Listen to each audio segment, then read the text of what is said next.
ये कहानी है भगवान बुद्ध की। एक बार भगवान बुद्ध और उनके कुछ शिष्य एक वन से गुजर रहे थे। कुछ दूर तक चलने के बाद एक बड़े वृक्ष के नीचे विश्राम के लिए वो सभी ठहर गए। उस वृक्ष के नीचे एक अलग ही तरह की शांति थी। सभी शिष्य और भगवान बुद्ध उस शांति का अनुभव कर रहे थे। तभी एक शिष्य ने बुद्ध से कहा, बुद्ध, मैं आपसे एक प्रश्न पूछना चाहता हूँ।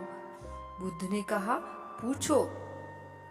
शिष्य ने कहा, बुद्ध, मैंने कभी भी आपको दुखी नहीं देखा। आपके चेहरे पे एक अलग ही तरह की खुशी होती है जो हमें भीतर तक आनंदित करती है।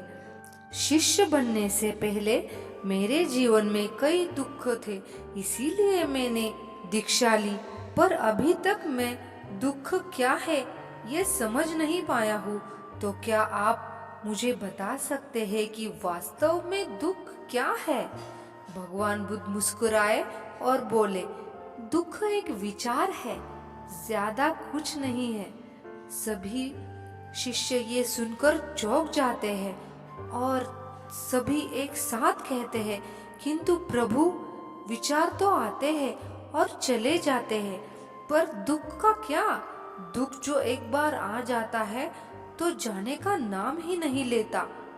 बुद्ध बोले, मैं तुम्हें एक छोटी सी कहानी सुनाता हूँ। एक नगर में एक धनी सेठ रहता था। उसके पास एक वफादार नौकर था। वो सेठ उस नौकर पर बहुत भरोसा करता था, क्योंकि सच में ही वह नौकर बहुत वफादार था। एक दिन उस सेठ को कुछ काम से 2-3 दिन के लिए नगर से बाहर जाना था, और जब वह वापस आता है तो अपने साथ एक कीमती चीज लेकर आता है और अपने कमरे में सजाकर रखता है और अपने नौकर से कहता है कि तुम्हें इस चीज का खास ख्याल रखना है, ये टूट न जाए, क्योंकि ये मुझे बहुत प्रिय है। ये सुनकर नौकर कहता है, फिक्र ना करे सेठ जी, मैं इसका अच्छे से ख्याल रखूंगा। उसके अगले दिन नौकर घर की साफ सफाई करते करते सेठ जी के कमरे में पहुंचता है और कमरे की भी साफ सफाई करता है।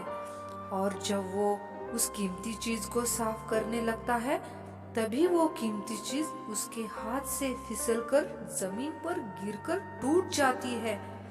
यह बात सेठ जी को पता चलती है, तो वह सेठ वहां पहुंचकर उस नौकर को बहुत डांटता धमकाता है, पर वह सेठ उस नौकर को नौकरी से नहीं निकालता, क्योंकि वह उसका बहुत वफादार नौकर था। तो सेठ उसे डांटकर ही छोड़ देता है। पूरा दिन वह सेठ उसी चीज के बारे में सोच सोच कर दुखी रहता है। जब रात होती है तब भी उसके मन में उसी चीज के बारे में विचार चलते रहते हैं और वह विचार उसे और भी दुखी करते हैं। वह उस रात को सो भी नहीं पाता। सेठ बेचैन हो जाता है, इसीलिए वह अपने कमरे से बाहर निकलता है। तभी उसकी नजर उसके नौकर पर पड़ती है, जो बहुत ही निश्चिंतता से खर्राटे मारकर सो रहा होता है। यह देखकर उस सेठ को और भी क्रोध आता है और सोचता है कि इसने मेरी इतनी महंगी चीज तोड़ दी और इसे जरा भी दुख नहीं है, और यहाँ खर्राटे मारकर चैन से सो रहा है। पर वह सेठ कुछ कर भी नहीं सकता, तो वह अपने कमरे में जाकर लेट जाता है और उसे चीज के बारे में सोच सोच कर दुखी होता रहता है। दूसरे दिन सेठ सोचता है कि मैं इस समस्या से कैसे निकलूं। कुछ देर सोचने के बाद उसने एक तरकीब निकाली। वो सेठ उस नौकर के पास जाकर कहता है कि ये बड़े दुख की बात है कि कल जो चीज तुमसे टूट गई थी, वह चीज मैं तुम्हारे लिए लाया था।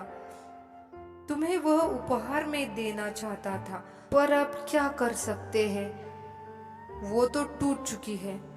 यह सुनते ही नौकर को धक्का सा लग जाता है और वह मन ही मन में सोचता है कि ये मुझसे क्या हो गया। सेठ तो मेरे लिए कीमती चीज लाए थे, वह चीज मेरे ही हाथों टूट गई।